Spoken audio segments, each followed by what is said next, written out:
It began as a whisper in the back of my mind, that familiar, unsettling intuition.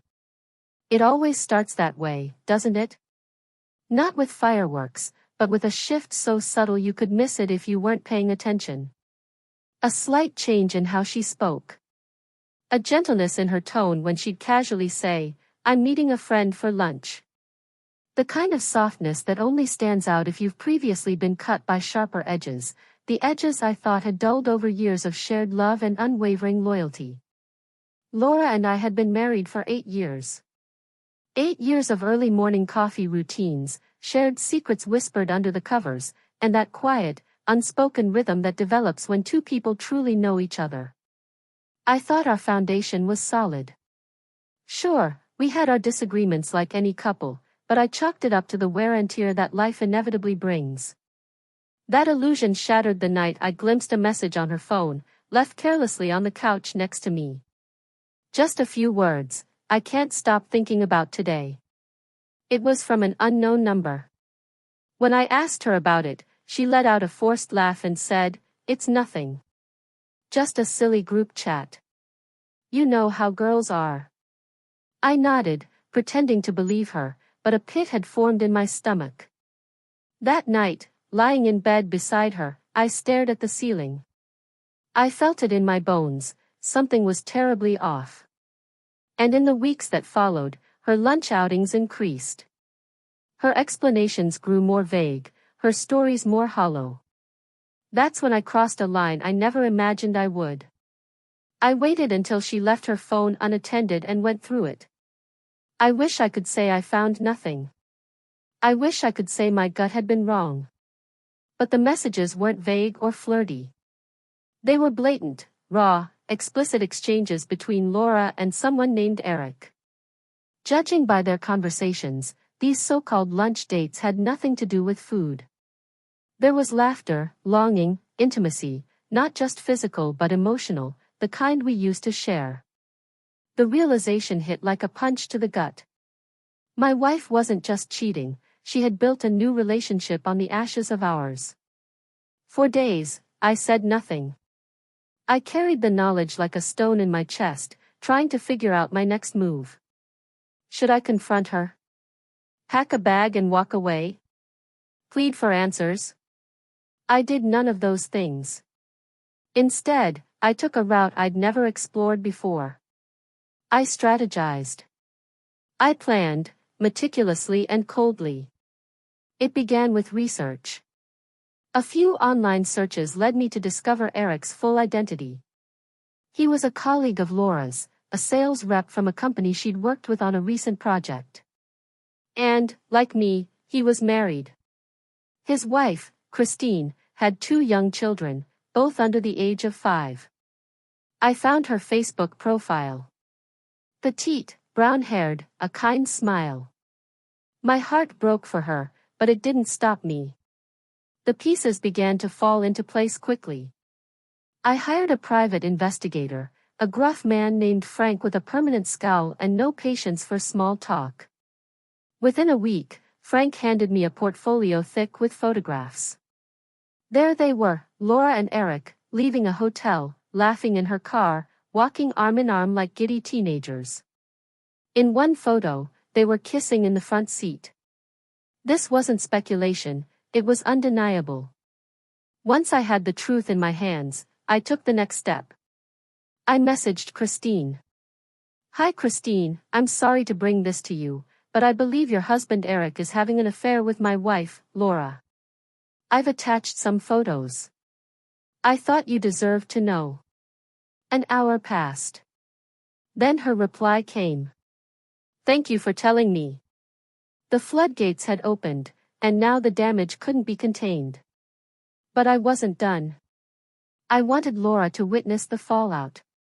I wanted her to see, firsthand, the wreckage her choices had caused. So I invited her to lunch. "Let's have a date," I said with a warm smile. "Just the 2 of us. It's been too long." She seemed surprised. Pleased, even. Maybe she believed I was still in the dark, that I was trying to rekindle what we'd lost. Little did she know, it was the quiet before the collapse. On the day of our lunch, I prepared everything with precision. A white linen cloth covered the table. I set our best plates, polished the silverware, poured 2 glasses of wine. To the untrained eye, it looked romantic, a loving gesture from a devoted husband. But at the center of it all was a manila envelope. Inside, every piece of evidence Frank had collected. When Laura walked in, she smiled, cheeks flushed from her supposed lunch date. But she froze when she saw the setup. Her gaze locked onto the envelope, then flicked to me. "What is all this?" she asked, her voice unsteady. I didn't speak. I simply gestured for her to sit.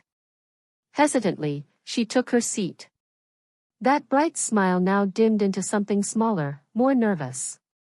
I pushed the envelope toward her. "Open it," I said. She hesitated, but eventually peeled it open. One by one, she pulled out the contents, the photographs, the text message transcripts. Her jaw tightened. Her hands trembled. I can explain," she murmured, but the words lacked any strength. "Oh." I leaned back in my chair, calm but seething. "Explain what? That you've been sneaking around with another woman's husband? That you've been lying to me for months? That our marriage meant so little to you?" Tears filled her eyes. "It wasn't like that," she whispered. "Then what was it, Laura?" My voice rose. "Because from where I'm sitting, it looks like you've been having a grand time, playing house with him while keeping me in the dark." She collapsed into sobs, her apologies tumbling out in frantic fragments. I let her cry. I let her drown in the consequences of her own decisions. When she finally looked up at me, her face streaked with tears, I dropped the final blow. I spoke to Christine. Her eyes widened in terror. "You what?" "She knows everything, just like I do. You didn't just destroy us. You destroyed her family too. Congratulations." Just then, there was a knock at the door. Laura turned sharply, panic flashing in her eyes. I stood and opened it. Christine stood there, poised, expression unreadable, but her eyes burned. And behind her, Eric. Laura's face drained of color. "What is this?" she whispered. "This," I said, stepping aside, "is closure." What followed was chaos. Christine didn't hold back. Years of suppressed pain erupted in a firestorm of fury directed at Eric, who stammered and flailed for words. Laura tried to interject, only for Christine to snap toward her with venom. "Don't you dare try to justify what you did," she spat. "You're selfish. Disgusting. A coward." The language that followed wasn't for polite company. Eric tried to defend himself, muttering about being neglected, unloved. "Oh please," I scoffed. "You have 2 beautiful kids and a wife who would have done anything for you. And this is how you show your gratitude?" By the end, they stood silent, broken. Laura and Eric, exposed, ashamed, dismantled. Christine and I exchanged a glance. Not pity. Not triumph. Just understanding, survivors of the same wreck. The aftermath moved quickly. Laura moved out that same evening. I filed for divorce the following morning. Christine did the same. Eric lost his job after Christine forwarded the evidence to his company. Laura's social circle collapsed as word of the affair spread. The consequences came fast, and there was no one else to blame. As for me, healing wasn't instant.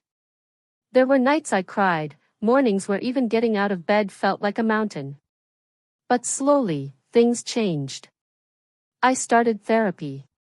Picked up running. Reconnected with old friends I'd lost in the fog of marriage. A year later, I can honestly say I'm free, and more at peace than I've been in years. I've learned to value myself. To never accept anything less than honesty, respect, and mutual care. As for Laura and Eric, last I heard, their affair didn't survive the weight of what they'd done. Revenge isn't always healthy. But sometimes, it's the spark we need to reclaim what was taken from us: dignity, clarity, and strength. And I took it all back.